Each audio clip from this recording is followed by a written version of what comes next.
glavom kroz zid.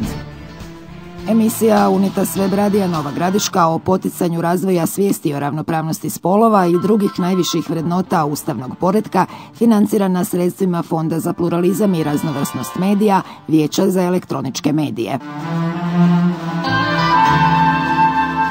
Žene su u samo 6 od 100 najvećih svjetskih tvrtki na rukovodećim mjestima. Tek 9% suradnika Wikipedije čine žene.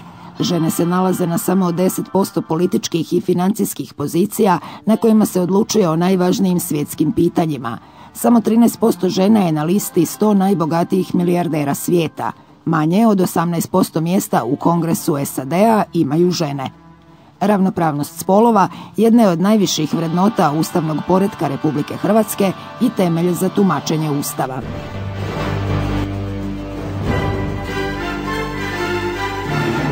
Je li seks tema o kojoj treba govoriti tiho iza zatvorenih vrata, rezervirana isključivo za intimnu upotrebu, ili nam je potrebna promjena?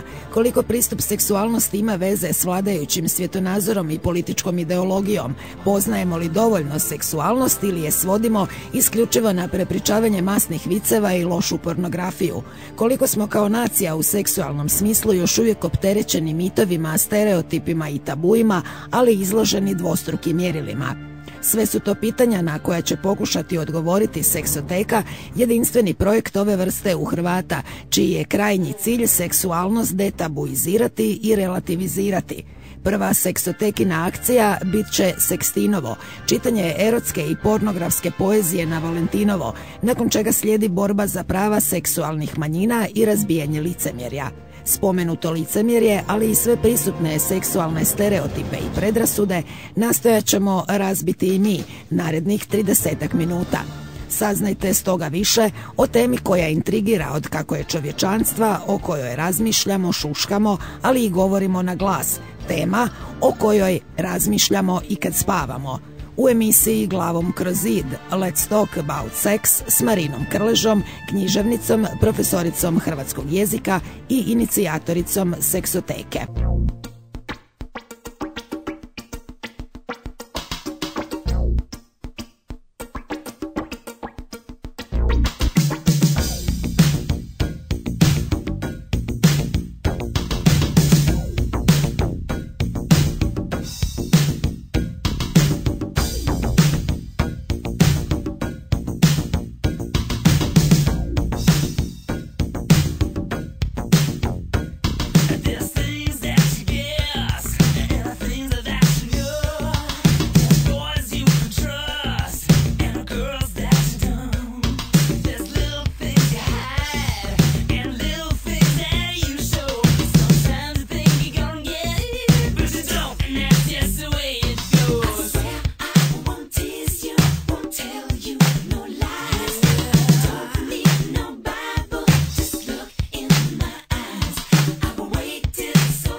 I want your sex.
se onako na prvu i površno čini kako su seks i seksualnost svugdje oko nas, samo iz razloga što seks prodaje i potiče maštu, naša se gošća, inicijatorica projekta Seksoteka, s tom tvrdnjom baš i ne slaže.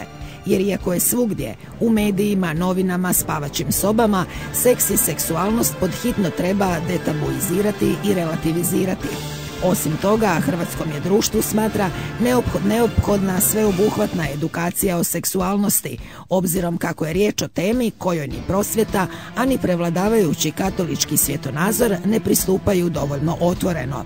Upravo s tim ciljem osmišljen je jedinstveni projekt koji će službeno po prvi puta biti predstavljen uz Valentinovo. Sa Seksotekom u emisiji Glavom kroz zid upoznaje njegova inicijatorica Marina Krleža. Seksoteka je, ja bih rekla, nekakav projekt koji će se bazirati na edukaciji o seksualnosti i bavljenju seksualnošću sa nekakvog znanstvenog, umjetničkog i još pokojeg aspekta. Radi se o projektu koji se zapravo može s vremenom širiti na razne segmente i nekakve podprojekte, ali za sad je on baziran kao Facebook stranica, a u izradi je web stranica na kojoj će ljudi moći pisati svoje tekstove na temu seksualnosti.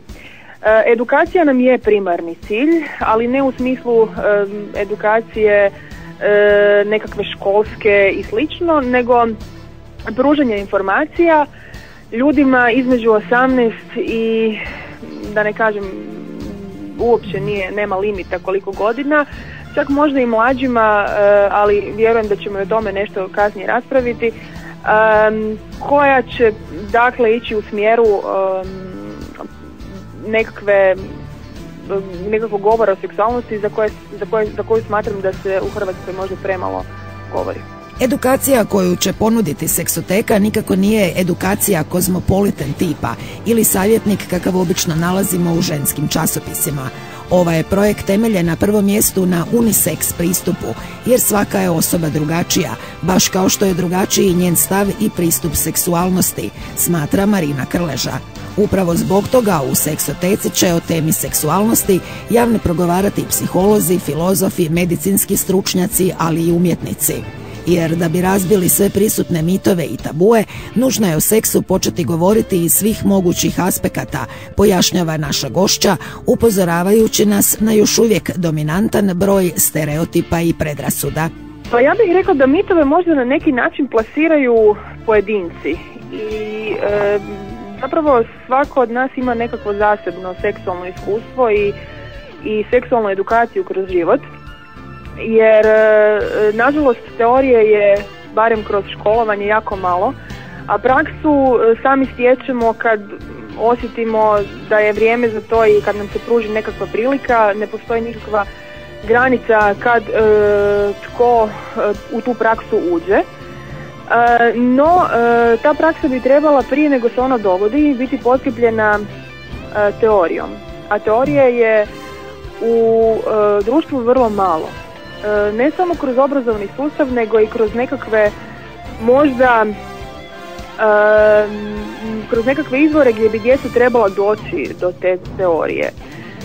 Udruge po pitanju seksualnosti prilično malo djeluju, odnosno nema ih mnogo, i društvo smo koje se seksualnošću nekako ne bavi, iako smatram da bi ona trebala biti vrlo važna, jer iako možda nema puno zagovornika Freuda u državi, smatram da na Freudu sve počiva i on je tvrdio da zapravo na seksualnost velikim dijelom određuje. Sad, kažem, mitovi su tu da se razbiju i mislim da svako liberalno društvo ne treba živjeti na mitovima ničega, pa tako ni seksualnosti. I smatram da bi tu obrazovani pojedinci trebali iznijeti neke svoje teorije i samim progovaranjem, dijalogom i repliciranjem jedni drugima mislim da možemo puno napraviti. Pod time ne mislim samo na znanstvenike, mislim i na prosvjetne radnike, mislim i na umjetnike, prvenstveno čak možda i umjetnike, zato što umjetnost je nekako najslobodnija forma izražavanja i tu bi možda trebalo nekako početi. ali da, definitivno jesam za razbijanje mitova i bilo bi dobro da krenemo s tim, pogotovo mitova u pogledu ženske seksualnosti, jer mislim da se kroz povijest o muškoj seksualnosti puno više govorilo, pisalo, znalo, muškarci su tu bili prilično otvoreniji, što nam umjetnička, odnosno književna djela dokazuju, a žene još uvijek nisu. Žene još uvijek nekako razbijaju te granice, jer su još uvijek u društvu prvenstveno majke, supruge, a tek onda ljubavnice i sve ostalo, i još su prilično sramežljive, i zato ovim našim projektom, prvim projektom u sklopu Seksoteke, a to je Seksotinovo 14.2., odnosno čitanjem erotske poezije i proze, imat ćemo nekoliko žena, uključujući i mene samu, koje ćemo pokušati razbiti nekakve tabue i naravno pozvati tom prilikom i druge žene u Hrvatskoj da nas se pridruže ako žele. Iako smo u određenim segmentima kao društvo evoluirali kada je riječ o seksu, čini se kako smo istovremeno napravili i ogroman korak unatrag, smatra Marina Krleža, prisjećajući se kako prije 90-ih veza između žena i muškaraca nikada nije bila promatrana kroz svjetlo religije, države ili kontinenta. Rasprave o tome povele su se tek u poslijeratno vrijeme. S druge strane, apsurdno je ičiju privlačnost određivati s obzirom na starost, spol, vjeroispovjed ili narodnost kojoj pripada, jer bilo što od toga nikada nije niti bi trebalo biti uvjet za ljubav ili seks. Nažalost, čini se kako živimo u društvu čiji politički, odnosno vjerski svjetonazor značajno utječe i na naše poimanje i doživljaj seksualnosti. Pa ja bih rekla da seksualnost pojedine države i govor o njoj i njezina tabuizacija, odnosno detabuizacija, prilično ovisi o političkom sustavu. Vi kad pogledate političke sustave koji postoje kroz povijest i koji postoje nekako sinkronijski, od nekakvih totalitarizama, fašizama preko komunizama do današnje nekakve demokracije, naravno da politički sustav uvelike uvjetuje i slobodu govora, a u tu slobodu govora spada i seksualnost. Seksualnost prvenstveno na temelju ljudskih prava, odnosno prava manjina po pitanju seksualnosti, koja u liberalnijim društvima imaju veća prava. A mi smo, iako smo u demokraciji, ta demokracija je osnovana tek prije, to jest došla je na naše područje, ovo područje Balkana tek prije 25 godina, i još smo nekako učimo o svojoj demokraciji i smatram da još nije razvijena kao u nekakvim zapadnim proeuropskim državama poput Italije i Francuske, koje su, ja bih rekla, koljevke nekakvog hedonizma i seksualnosti, gdje se ona nekako podrazumijeva u društvu kroz umjetnost, kroz slobodu govora i kroz neke druge segmente u društvu. Stavovi o seksualnosti, baš poput svih naših drugih vrijednosnih stavova, razvijaju se i mijenjaju tijekom života. Na njih utječu vršnjaci, odgoj, mediji, osobna iskustva, ali i unutarnji svijet. Osim toga, snažan pečat u oblikovanju naše seksualnosti ostavljaju i svi naši partneri. Skupljajući iskustva, razvijajući se i učeći, razvijamo i osobni stav o seksualnosti, na koji, vidjeli smo, itekako ponekad utječe i dominantan politički svjetonazor. Krajnji cilj Seksoteke u tom je smislu edukacijom stvoriti liberalno i zdravo otvoreno društvo koje će poštovati i seksualne slobode svakog pojedinca, ukoliko one budu proklamirane s ciljem da nijednom živom biću ne nanose zlo, već isključivo da zabave i educiraju. Ipak, prije svega, važno je osvijestiti što, prvenstveno iz pozicije žene, znači biti seksualno educiran, odnosno seksualno emancipiran. Na to pitanje, kao i poimanje budućnosti seksualnosti, u kojoj će žene vrlo moguće potpuno u drugi plan staviti reproduktivnu funkciju seksa, Marina Krleža odgovara. To bi značilo otkriti sebe, ne biti sramežljiv po pitanju otkrivanja onoga što nama osobno čini užitak. Ja mislim da je hrvatsko društvo prilično zatvoreno I to ne čak zatvoreno u javnosti da se o tome ne govori, nego su partneri među sobom prilično zatvoreni, ne govoreći i ne komunicirajući dovoljno o tome što ih privlači, ne komunicirajući o tome što bi voljeli i na koji način ostvariti u seksu, jer nekako svi za seks kao da nemamo vremena ili se pravimo da nemamo dovoljno vremena ili kao da imamo neke važnije stvari u životu, no čak ako nam tako što traje i ne znam, mali broj minuta tijekom tjedna, mislim da bismo trebali iz toga izvući maksimum, a to se može isključivo komunikacijom među partnerima. Muškarci trebaju naučiti otvoreno komunicirati i saslušati žene, a žene trebaju progovoriti o tome što žele i kako žele. I žena treba spoznati sebe u smislu da treba istražiti sama najprije svoju seksualnost prije nego ju nekako podastrijeti muškarca. No tu nam onda dolazi nekako, ja bih rekla, na put ta crkva, nažalost. Nije da smatram da je crkva nešto loše i da je to nešto što nije potrebno čovječanstvu, dapače. No, sam crkveni čin, odnosno crkvena zabrana, odnosno negiranje masturbacije kao nekakvog čina otkrivanja vlastite seksualnosti, mislim da itekako šteti ženama na putu ostvarenja tog seksualnog nekakvog zadovoljstva, jer isto je s djecom, kad se govori djeci da je tako što loše, a zapravo mislim da ne možemo uživati s nekim drugim ako nismo naučili uživati sami i ako nismo nekog drugog naučili kako da nas seksualno zadovolji. Eto tako, sad ću malo biti eksplicitna, ali kad smo već krenuli u tom smjeru.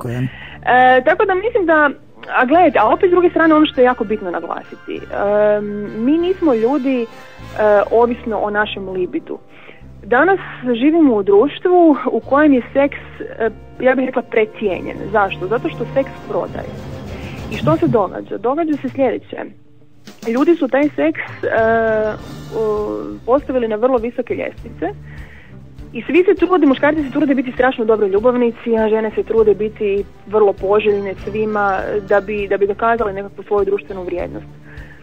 I taj nekakav libido često bude čak i glumljen i to je po meni nepotrebno, zato što nas taj libido ne određuje kao ljude.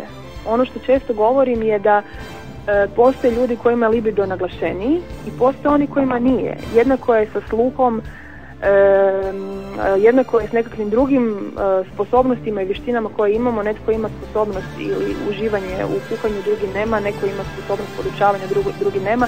Dakle, ne treba se smatrati manje vrijednim čovjekom ili ženom ukoliko ne želimo seks svaki dan ili 2 puta tjedno, koliko bi trebalo biti uvriježeno nekakvo mišljenje.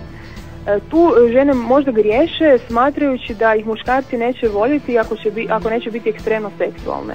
Ne, mislim da ljubav ne ide tim putem. Ljubav je jedno i trebalo bi odvojiti od seksa. I zato recimo osobno, kad smo već kod te recimo problematike, ne razumijem ono što sam izjavila i za Nacional, zašto ljudi više ne prakticiraju tu otvorenu vezu u društvu, jer to je način na koji ti otvoreno partneru, ako te neko privuče, kažeš zašto, zato jer ga voliš, jer želiš s tim biti iskren i onda u nekakvom dogovoru vidite je li to prihvatljivo vama ili nije. Dakle, to nema nikakve veze sa swinganjem ili sa nekim drugim stvarima koje ljudi poistovjećuju, s kojima ljudi poistovjećuju otvorenu vezu. Otvorena veza je, dakle, jedna iskrena veza gdje ti seks komuniciraš, odnosno prakticiraš na jednoj osnovi koja nema veze s duhovnom i koja nema veze s emotivnom.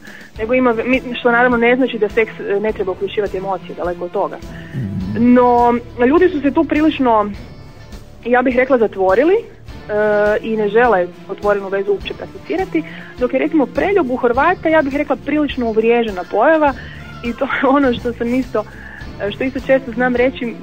Mislim da je tu društvo prilično licemjerno, a zapravo ne bi trebalo biti, jer samo sebi otežava neke stvari koje ne bi trebale biti teške. Da, i tu smo na neki način u koliziji sa onim dominantnim, konzervativnim katoličkim svjetonazorom koji se također na neki način i nameće pod svaku cijenu, čini mi se.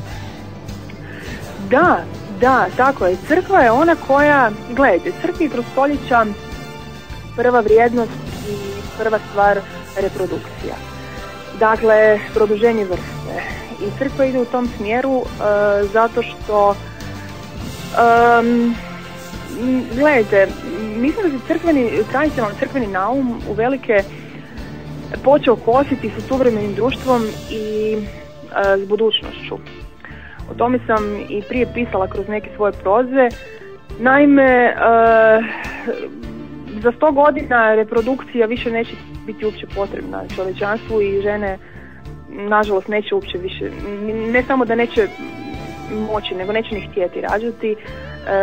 Tu je umjetna reprodukcija, umjetna oplodnja, tu će biti razni genetski sustavi sprovedeni na dobrobit, ja bih rekla, svih nas.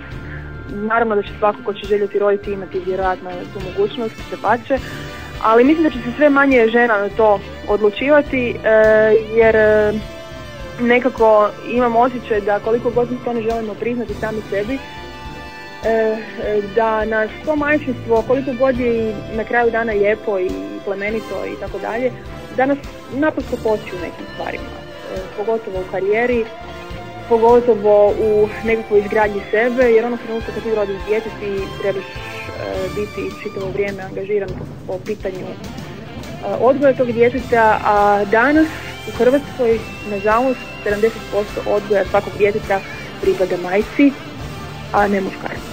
I to je činjenica o kojoj malo ljudi govori. Mislim da bi žene o tome trebale početi otvoreno progovarati. Kad muškarci preuzmu 50% odgoja barem djeteta ili djece, mislim da će nam svima biti puno bolje.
valor. It's just the dawning of valor. This is the morning of valor. It's just the dawning of valor.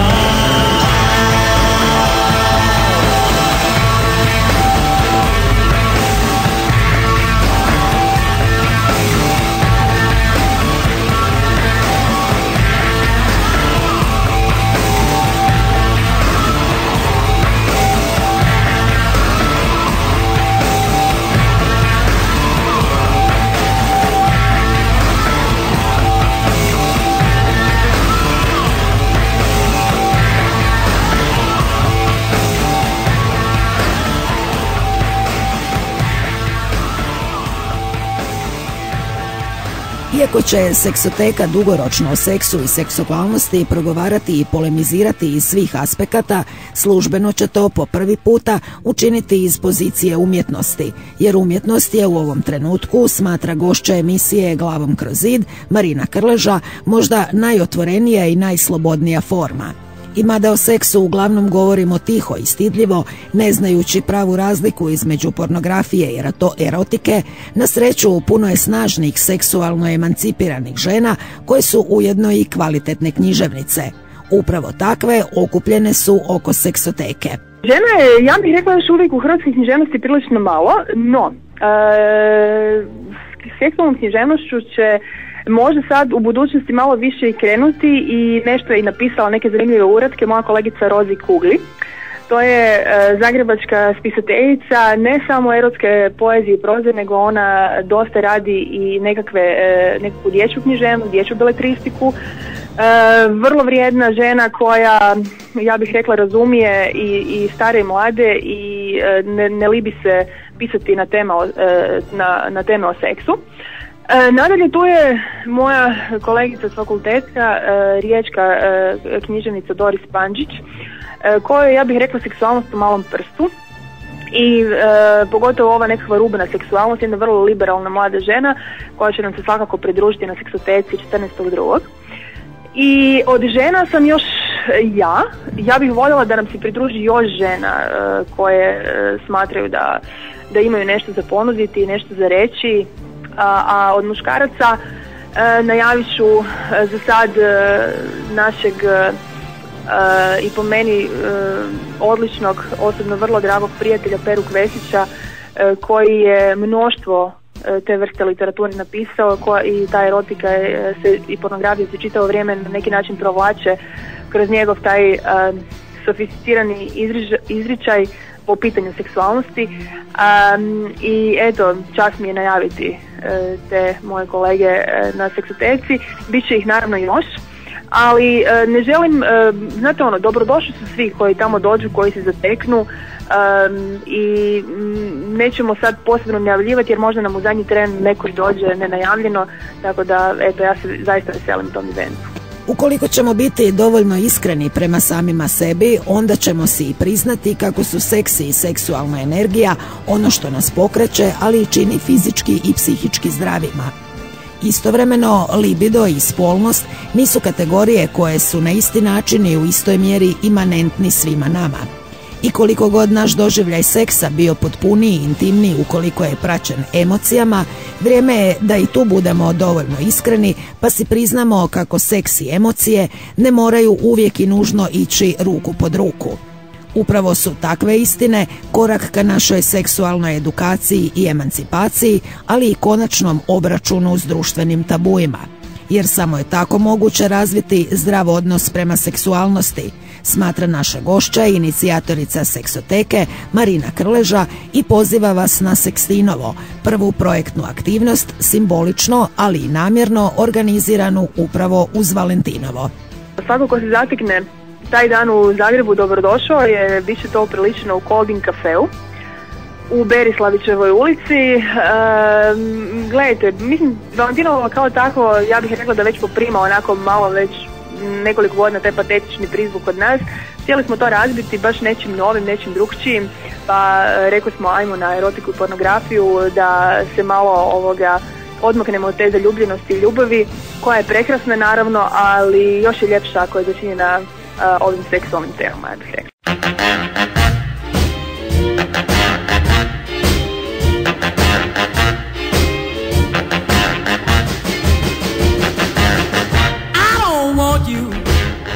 Be no slave. I don't want you to work all day, but I want you to be true, and I just wanna make love to you, love to you, ooh, love to you. All I want to do is wash your clothes. I want to keep you indoors. There is nothing for you to do but keep me making love to you, love to you, ooh, love to you. And I can tell by the way you walk that walk, I can hear by the way talk that talk, I can know by the way you treat your girl that I could give you all the love in the whole wide world. All I want you to do is make your bread, just to make sure you're well fed. I don't want you sad and blue, I just wanna make love to you. Love to you, ooh, love to you, ooh.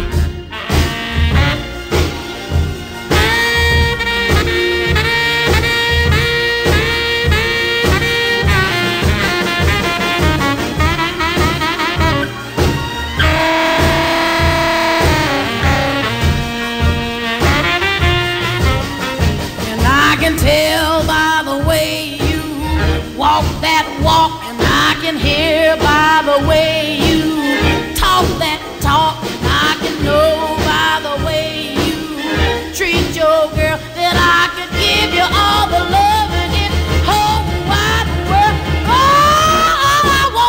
All I wanna do is cook your bread, just to make sure you're well fed. I don't want you sad and blue, make love to you, love to you, ooh, yeah, love to you, ooh. Hrvatskom je društvu neophodno potrebna seksualna edukacija, kao i promicanje detabuizacije i relativizacije seksualnosti, kao izravan odgovor i bunt prema vladajućem konzervativnom moralu i sveprisutnom licemjerju. Razloga za tako nešto ima jako puno, jer Hrvati seksualnost još uvijek poimaju na pogrešan način, bilo kod heteroseksualnih, bilo kod homoseksualnih ili pak biseksualnih osoba. Pokušat će to učiniti Seksoteka, Facebook stranica pokrenuta prije 2 tjedna, ali i sveobuhvatni projekt Marine Krleže, gošće naše današnje emisije, koja smatra kako je samo tako moguće stvoriti liberalno i zdravo otvoreno društvo koje će poštivati seksualne slobode svakog pojedinca. Do novih tema i tabua, ali i novih razbijanja stereotipa i predrasuda, a kako drugačije nego glavom kroz zid, za 14 dana pozdravlja vas programsko-tehnička ekipa Momir Divjak i Simonida Tarbuk.